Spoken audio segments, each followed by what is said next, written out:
Awesome. Well, Courtney, thanks for having me. I'm Jen Newman. I hail from where Nora is in beautiful Salt Lake City, Utah, where it's nice and crisp and cold right now.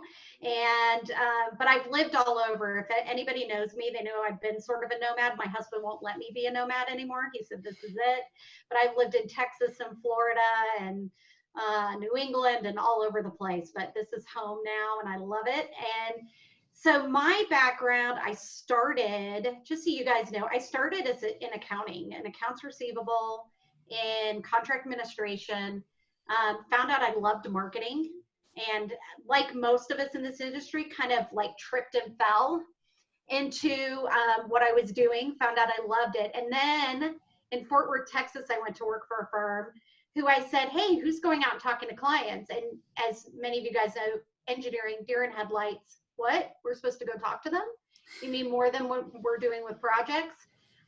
Yeah. So that's where I found my niche in BD and really became kind of that person who was going out visiting the clients and then dragging and, you know, dragging them kicking and screaming to go do that. And as my career progressed in BD, I really honed and developed a business development planning process, accountability system, based on prioritizing clients, and implemented that in firms. And now as a consultant have done that for years.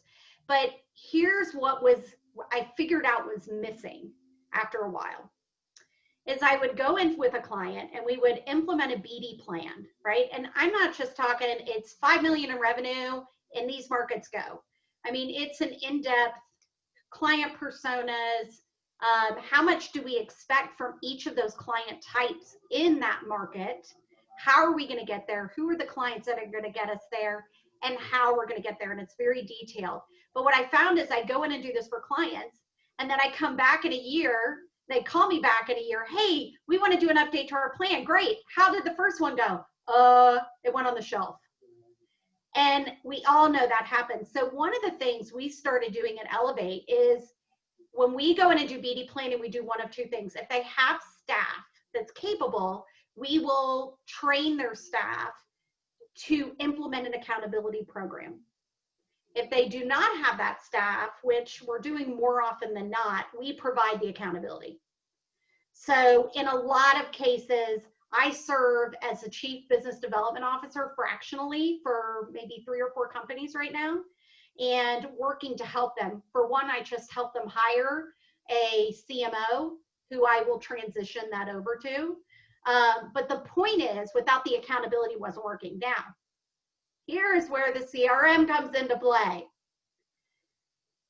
Without the CRM, there are things you can do. We can have spreadsheets, and trust me, I've got tons of spreadsheets because I do have clients that don't have CRM. But I'm like, guess what? Your life could be so much easier if you have the CRM and set it up to work with the systems.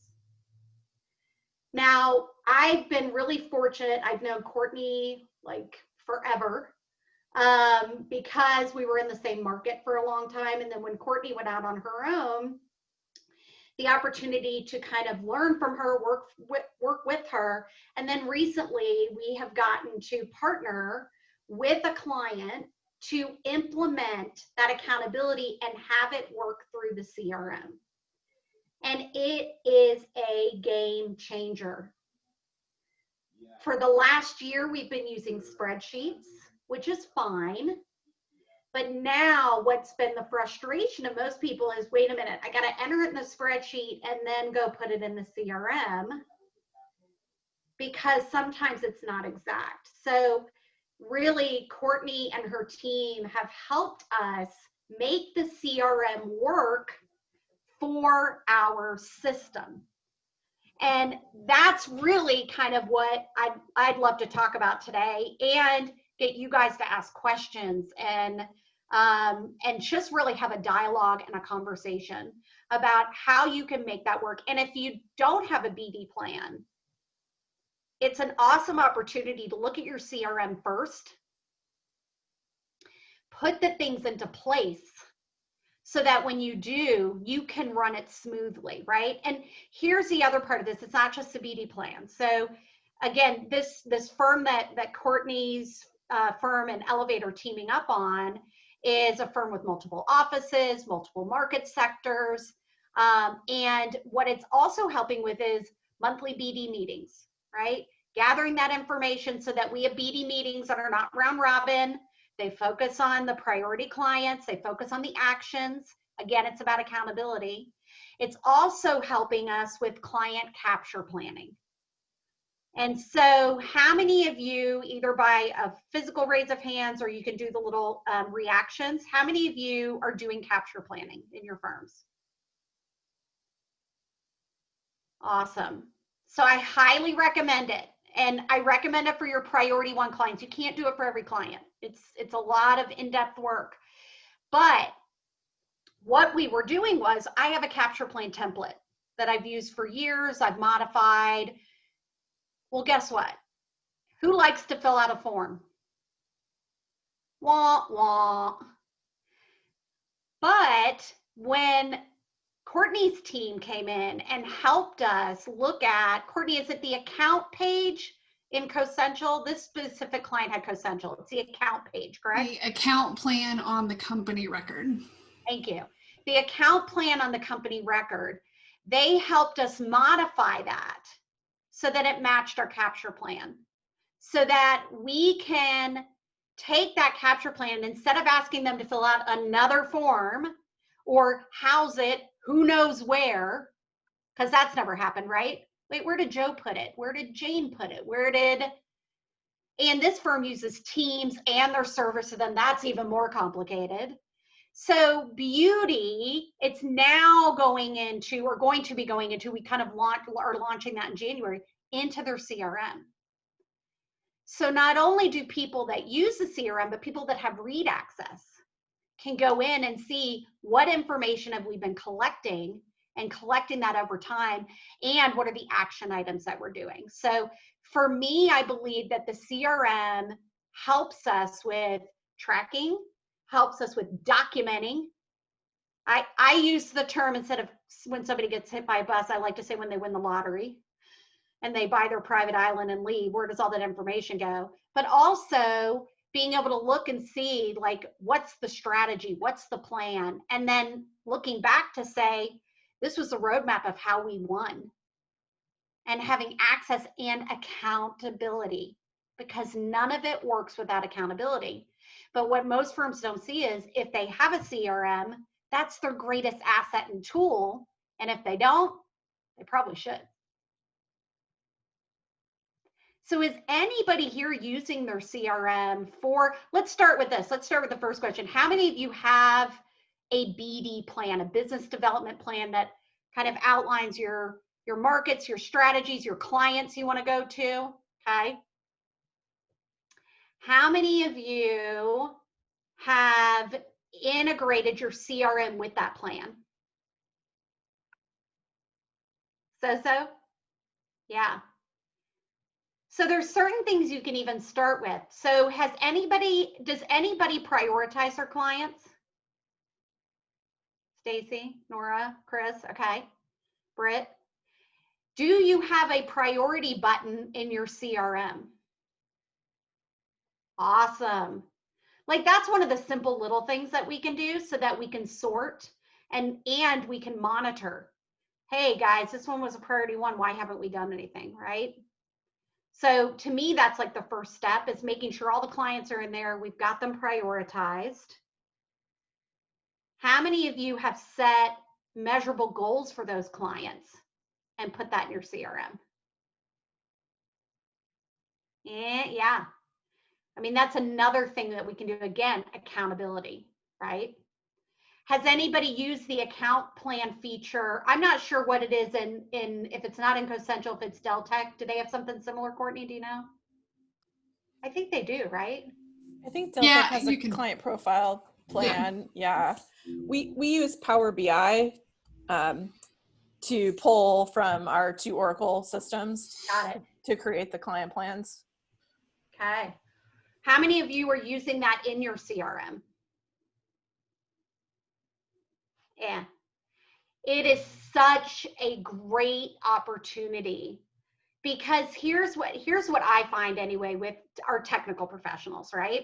Is sometimes they need to know, what do I need to ask? Because they get in the rut of, well, client development is all about having a client meeting and talking about a project. Well, hey, how about we ask them about their biggest needs, their biggest fears, their pain points? Have we asked them, what is the thing that keeps you up at night? What do you worry about? As we gather that information, sometimes we have to guide, we all know, we have to guide our technical people. We have to help them with what are the right questions to ask. What is the right intel we need to gather? And the beauty is then you can keep collecting that information. I tell people all the time, your capture plan, just like your BD plan, is a living, breathing document. It's never, ever done. So if we give them a piece of paper and say, here you go, fill it out, often they'll fill it out. And where does it go? Chris, what's behind you? The shelf. But I think that's the beauty of having it in the CRM, is the CRM is living and breathing, right? And so when we add it to that CRM, we continue to add it. And what I love to do is when you win that first project, take people through that account plan. You want to know how we won? This is how we won. This is the information we gathered. These are the tactics we deployed. These are the actions we did. And that's what helped us get there. Then when you're looking at your BD meetings, how many of you are having BD meetings? Okay. How many of them are round robin? Where people just report on what they've done in BD? No? Good.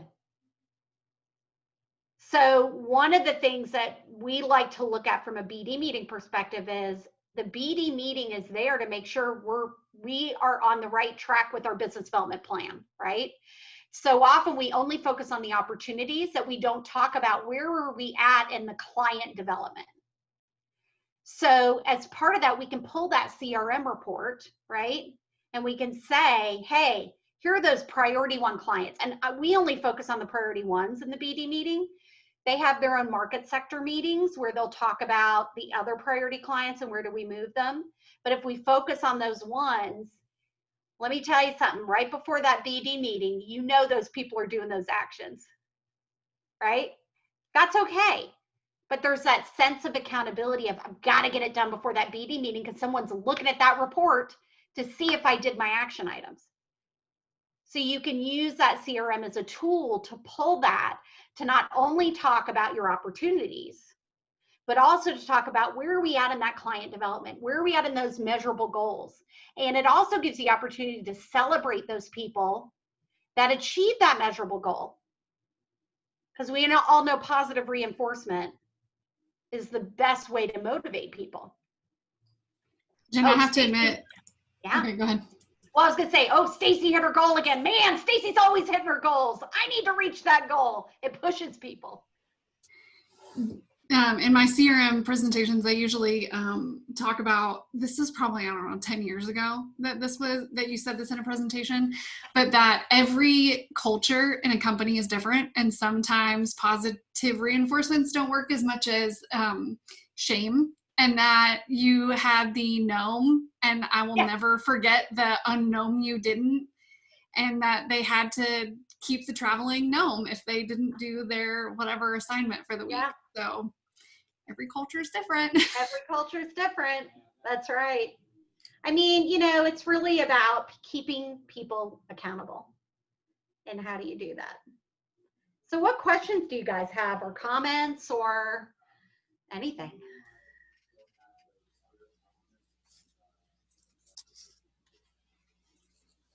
It's too far in the weeds, but I'm looking for the account plan button on my Cosential and can't find it. Me too. You have to download the advanced strategy app first. Okay, gotta turn it on. I figured it was something. I'm searching myself. In the app market, you have to enable that, and then that's where you can configure it as well. The advanced strategy will also turn on by default the opportunity plan on an opportunity record. You can also turn that off now. So if you want one or the other, you can disable them. That's a new feature that they released this past quarter. If you are using CoCentral with the strategy plan, it is like anything else that they've released in the history of CoCentral. The configuration is not in the admin module. They gave us a new place to handle configuration, and that is within the app market. So thanks, new developer, for having a new idea of where we need to do that. But that is kind of a part different. about being an admin.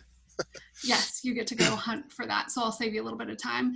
They have now given us the ability to turn sections or blocks off. I also pitched a really big fit when they released it, I don't know, a year and a half, 2 years ago, because you couldn't get anything out. So I was point blank telling people, don't bother using it. I'm never going to be an advocate for something only be one way. I'm not going to take the time to ask my users to input something if I can't get it back out. So they now have given us a print friendly version. So you can't export it yet, but you can at least print it into a PDF and then you can manipulate it from there. So just know that that is there now too. I can't speak much to CoCentral setup, but one of the things we added to our Power BI app that's been really helpful is a year-over-year pipeline, number. And one of the things that really helps with the top clients is, and also if I can find it, I will put a full CIP or the client's budget or the client's overall totals, and I'll do some comparisons to see our pipeline versus their available dollars to see what, portion of that available potential budget we have. And it's really brought up these big what's missing questions. I mean, we have a pipeline, there's some priority pursuits, but is it big enough? Do we have enough of their share? Are we getting, so those kind of dashboard features that, even though it's historical, have really helped dig and figure out actually what's missing. Stacey, I'm glad you mentioned that. So one of the things that we do in the BD meetings is we have a revenue report, right? Financial report. And when we do the BD planning, we will lay out, here's the total revenue goal. Here is the revenue goal by market. Sometimes it's even broken down to, even from there, by service, right? Depending on the client. And what we'll say is, so let's say the revenue goal is $1 million. We then look at their hit rate in that market, not overall, because every market's different. For example, we're working with a firm that has transportation, land development, and energy. Vastly different hit rates. I mean, transportation, because of the nature of, you got to wait your turn and you have to submit. I mean, their hit rates are way lower than some of the others, right? So we take that, if you need $1 million, we take that times your hit rate. So let's say you're getting a 33%, a third, then your pipeline better have $3 million in it. And we analyze that pipeline in every monthly BD meeting. So we look at, here is your revenue goal, here is where you're at to date, revenues to date, backlog, here's what's left, here's your hit rate, and here's what's better be in your pipeline. And what's interesting is so many of these firms said, well, golly, we used to only do that once a year, or once a quarter, or twice a year. And then they were scrambling. Oh, we're in trouble. But by looking at it every month, it's that accountability. It like smacks you in the face of, oh my gosh, we're not there. Oh my gosh, we got to hustle. Or do we have to pivot? Do we have to shift? Are we trying to be overachievers? Are we not really going to get there? Do we have to look at something else, which then affects the budget? And so by looking at that every month, and all of this stuff we pull out of the CRM, right? We're able to pull that pipeline out of the CRM. So part of that too is training our people that the second you hear about a project, not when it hits the street, not even when you have confirmation of it. If you even hear they're building something, client X is building something on some piece of lot in some year of whatever, you put it in.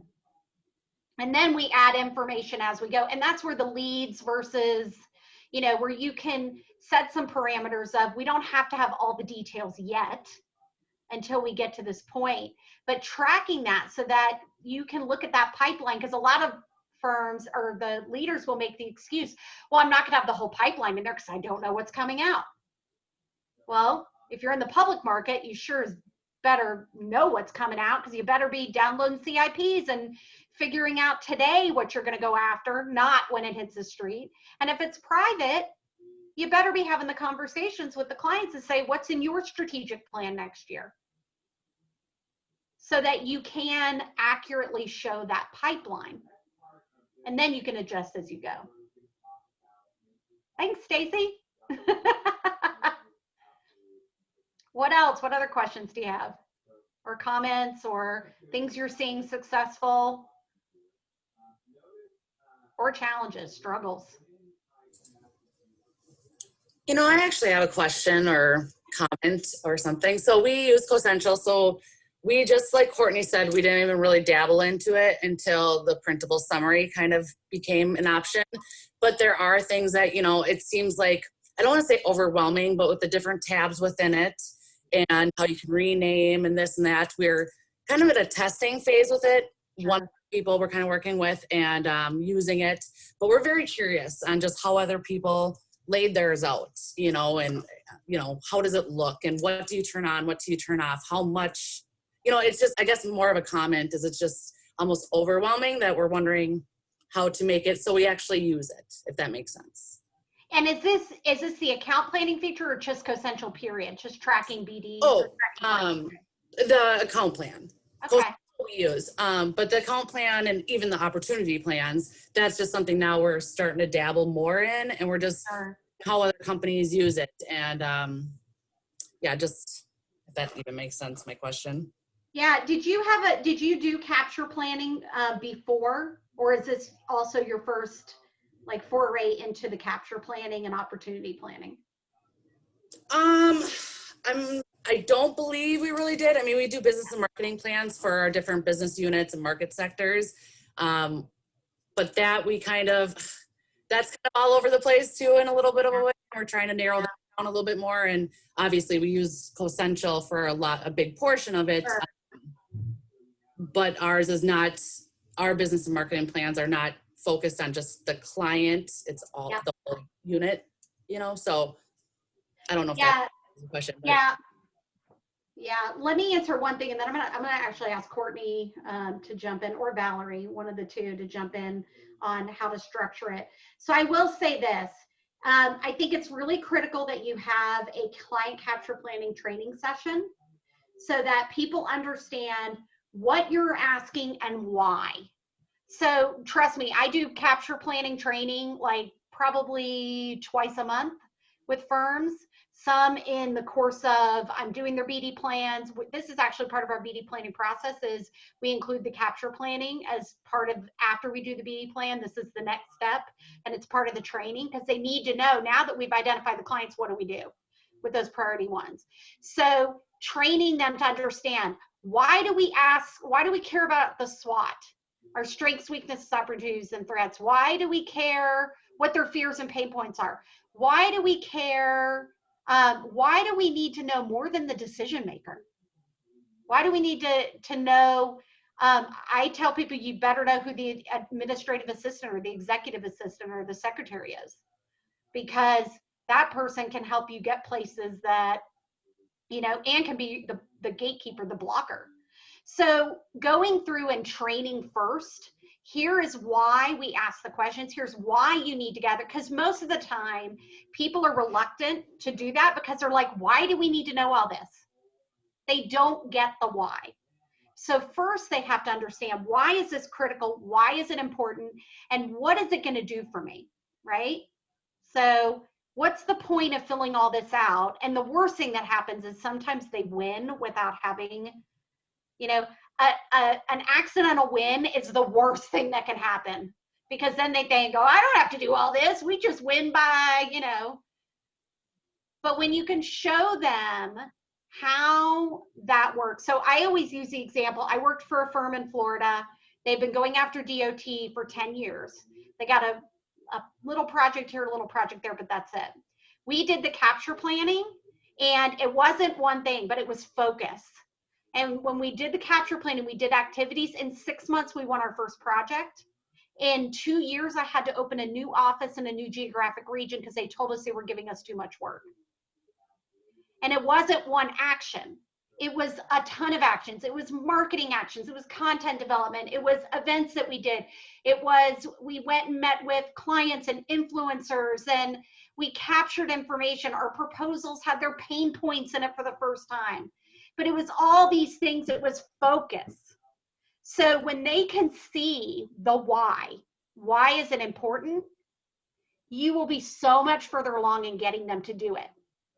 Now, then it's a matter of making it easy for them. So the next step I always say is, when you have marketing staff that can help, pull all the research you can for them. Okay, and I'm talking if you're working with doer sellers especially. So like I used to pull CIP programs. I would go through and narrow it down and say, okay, here are the 50 projects we might be suited for. Which ones would you like to go after? I could pull competitive reports, right? I could understand, hey, here's our 3 biggest competitors. I could go in and fill out the capture plan as much as I could, right? And in some cases, even make a few calls to technical people. Hey, what do you know about this? What do you know about this? And gather as much as I possibly can. Then the next step is getting the team together to say, hey, let's fill out the rest, and walking them through it. And this is the power of marketing and BD people, is if you lead them, help them pull it together, they are much more likely to then implement. And then the last piece that I make them do, we call it a client capture plan stand-up. They have to schedule a 15-minute stand-up. I don't use the word meetings because people roll their eyes in the back of their head and say, you want me to have another meeting? If you were in the office, you would meet in the break room, right? You would fill up your coffee. If not, you do a 15-minute Zoom stand-up, whatever that is. And we talk about 3 things. 1, what has changed? What's significant? So-and-so left. They got more funding. What's big that's changed? 2, did we do what we committed to do? We said we were going to do these 3 actions. Did we do them? 3, what's next? And people will say to me, Jen, we can't do something for a client every month. It's too much. It is not too much. If you want to be front of mind, you can do something for a client every month. Send a note card. Thank you for being a great client. Send content, yours or industry information. Tag them on social media. Follow them on social media. Send your a project. You just want a project award, or send them a project example. Hey, thought of you. Here's something we just did. We could always keep in touch. Give them a call for no reason, right? Call them up and say, hey, I just want to spend 5 minutes with you, talk about pain points. Gather intel, find a teaming partner, whatever that may be. But that's the accountability piece. And Amber, if you can help guide them, and they see you as the help and the resource, and they're not in it alone, A, they're going to be much more likely to participate.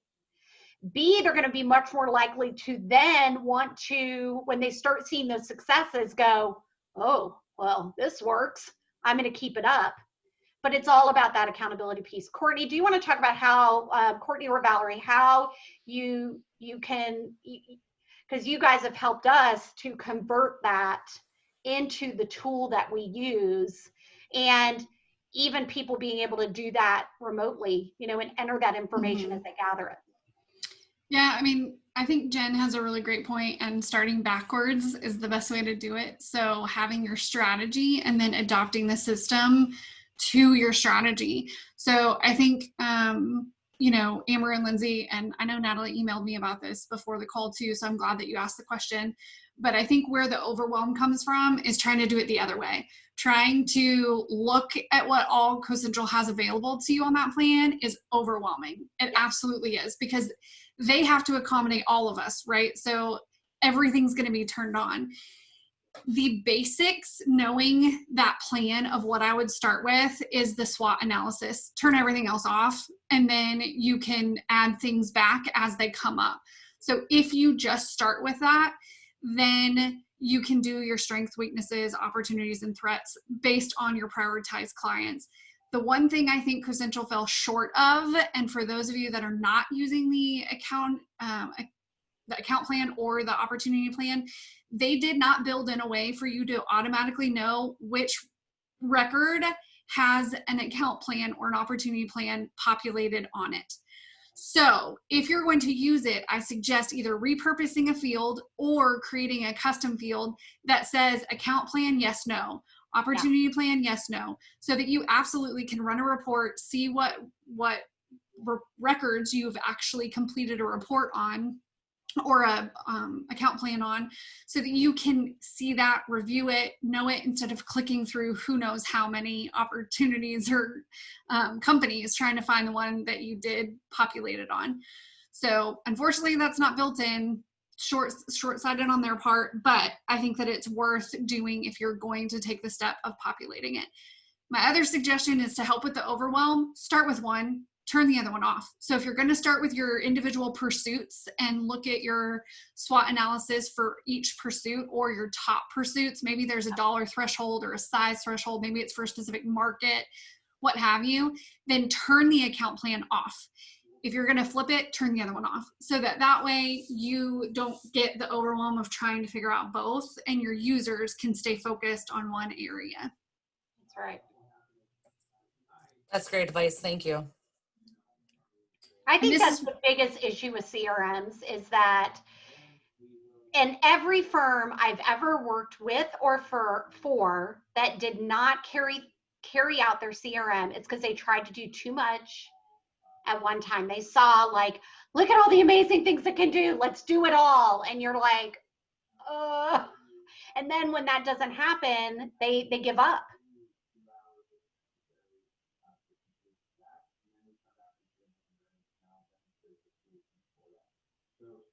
All right, what other questions do you have?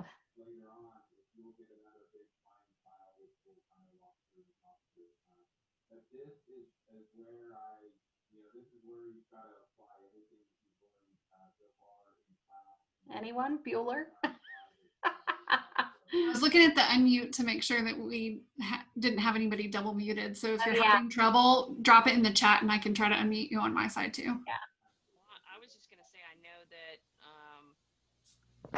that speaking of being overwhelmed, you know, at another company that I worked for, our BD director that was over BD for the whole company, you know, had a really good idea about collecting all this information and capture plans for our, I think we had about 10 or 15 target clients throughout Texas that we were going after.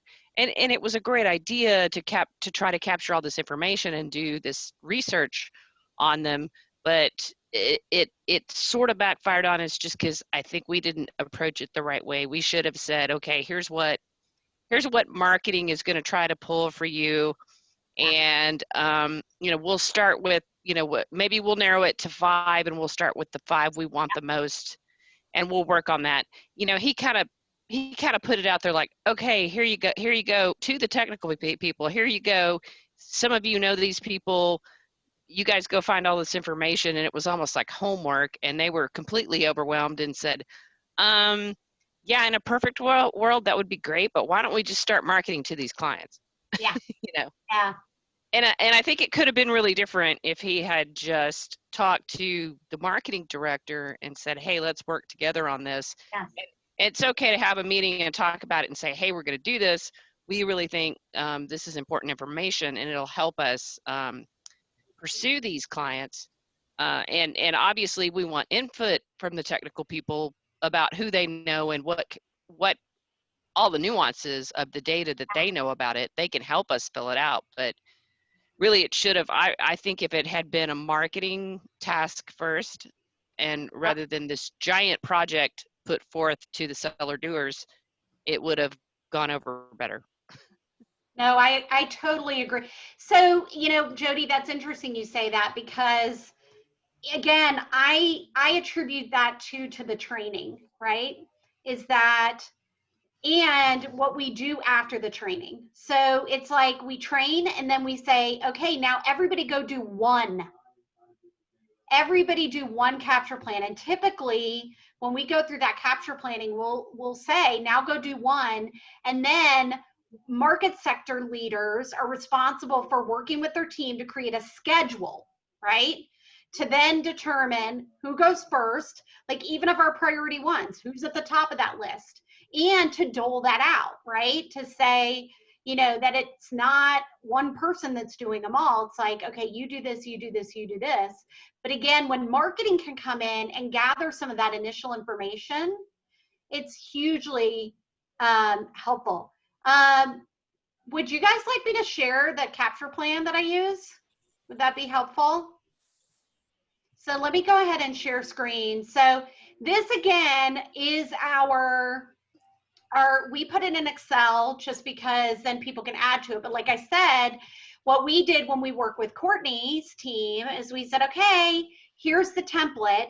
Now put this into, make the account plan resemble this, right? And some of it's already in the client information, but then the other stuff, put it in that. And it's really, some of it's simple. Like this is our general information, client name, location or locations, market sector, schedule, what's today's date, when was the last capture plan, when's the next capture plan. Again, making sure we're having those stand-ups once a month. Who are our firm participants? Who's the principal in charge? Who's the primary client manager, secondary client manager? Who's the business developer? Who's marketing? They need to be involved. And I tell all of my teams, invite the marketing people. It will be the best thing you've ever done, and they will help you. Plus, they're a lot more creative than a lot of you. So how do you keep that list of internal participants from being huge when you cross-sector market, though? Yeah. So the client team, that's where really, Stacey, the client team is. Like you may have multiple people on that client team, and they may not all be on every stand-up, right? But they know where to add information. They can go in and, hey, I just found out whatever, and they can go add that information in. But it's also to know, oh, we've got Stacey on the team because Stacey is in the Portland Tea Club with, I know Stacey, in the Portland Tea Club with this client and knows him personally. So Stacey's part of that team. And then what's the budget, what's the funding source, and what's our forecast of capital spending, right? So we know what's looking at. Then we go to our contacts. So think about this when you're adding those client contacts. Again, this is not necessarily in your account plan, this is in your contact part, right? But gathering more than the decision maker. Who's the gatekeeper? Who's the influencer? Who's the recommender? Who's the user? And documenting. This is the part where a lot of technical people don't think to figure out what are their preferences, what are their pain points and hot buttons, what are their personal passions and hobbies. And then we use what we call a relationship ladder to identify what is, and this is another thing you can create a custom button for, what is the current relationship of the client. And the other relationship ladder, this is actually, forgive me, I need to update. So we use now a relationship ladder where it is prospect, they have no clue who we are, awareness, I'm just gonna change it while I'm in here, prospect, awareness, they know who we are, trust, they've hired us, they've put trust in us, loyalty, they are using us again and again, and then advocacy. The point being, where are we at now? And we're always looking to move them up on the ladder and keep them up. We don't want to play chutes and ladders with them. We got to get them to that point and keep them.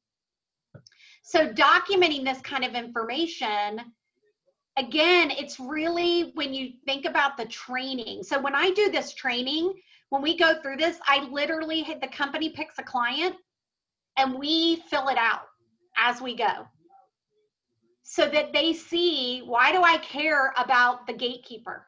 Well, here is why. Why do I need more than the decision maker? Here is why. And as we go through, I'll say, what are their pain points? What's really funny is every time I do this and they say, well, we know this client inside and out, I get to hear, they don't know anything. And it really shines a light on how much they don't know and why it's so important to gather it. Here's the key is we also tell them, guys, if you get really good at this, it becomes muscle memory. And then you're just gathering the information and putting it in the system, right? And you're not thinking about it, but they have to build the muscle memory. So this helps them do that. So then we go to client intel. So this fears and pain points are individual. This is on the client as a whole. What are their hot buttons? What are their fears and pain points? What's their definition of success? What are their mission, vision, cultures, and values, right? Long-term strategic goals. Again, I get to this, and every time they're like, we know them like the back of our hand. And I'm like, crickets. Really? You know them like the back of your hand, but you don't know what their long-term strategic goals are? Maybe not. So it can bring that to light. SWOT. We encourage people to do an owner SWOT, in other words, a client SWOT. What is the client's strengths, weaknesses, opportunities, and threats? Because when you compare that with your competitors, and we just say pick your top 3, who do you have to beat? Only then can you do your SWOT. You cannot determine what your strengths are unless you know what your competitors' weaknesses are and what your clients care about. And when you do the owner SWOT or the client SWOT and you understand that's their weakness, you figure out how you get to help them. I have a quick question, Jen. Yeah. How often do you do, or how far apart do you space your stand-ups? And do once a month. Once a month. And that's with each market leader? No, that's for each client. So for each client. Yeah, so the way our accountability works is we have a BD monthly meeting, we call it the BD rally. Again, I don't like the word meeting. So it's the BD, and we're rallying, right? We're rallying together, and that's where all the market sectors come together, high level, financial outlook, big picture, and where are we at on market sector goals, those priority clients, and big opportunities. Then we have a monthly market sector update. We used to do those quarterly. The market is it's fluctuating too much to wait that long. So now we do a monthly where that market sector comes together and talks about where are we at in our goals. It's all about their BD plan. If we said we were going to do this, where are we at? It's the accountability. And then the capture plans are monthly 15-minute stand-ups. But remember, it's only for priority 1 clients. And it's 15 minutes. And I tell them, I said, schedule it at 8 in the morning. Schedule it the first thing you do in the day and make it brief and quick. And it's all about I remember walking around my office on those days and I would see people scrambling. They're like, oh no, we have our capture plan today. And they're like, I'm getting it done. I'm like, that's fine. That's why we do this, because I know you're going to put it off. Does that make sense, Valerie? Yeah. Yes, absolutely. Thank you. So partners, who are our teaming partners? Who are our stakeholders? It's like in healthcare, it could be the practitioners, physicians, nurses. It could be patients. If it's single family residential, it's the residents, homeowners, HOAs. So understanding that. And then pipeline of opportunities. Again, guess what? I don't have to have this if I'm using my CRM, because we're putting this in, right? All this information's going in. And then the relationship action plan. What's the task? Who's responsible? Due date, completion date, result. And obviously, that can be used in our tasks in our CRM as well, right? And then we can just document those tasks done in the account plan.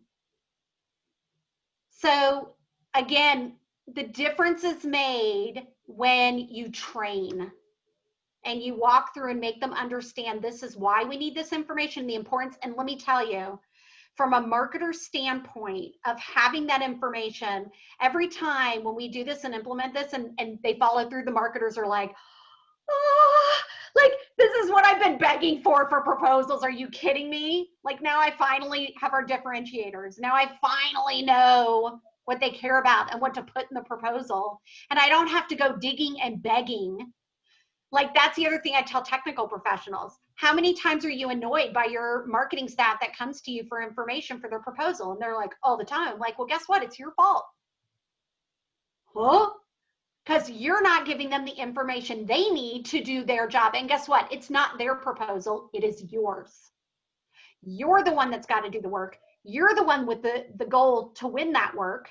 You're the one with often revenue goals. If you want their support, you better treat them as part of the team and share the intel. And this is the best and easiest way because you guys don't want to bug them either, right? I get a little passionate. So anybody that knows me knows I do, but just implementing processes. And I will tell you, this firm that I've kind of talked about that we've teamed with CKearney, but other firms too, the biggest thing we get back, especially from the technical people, is having process in place, having tools to measure, to capture, has made all the difference in the world in making their jobs easier and reaching their goals.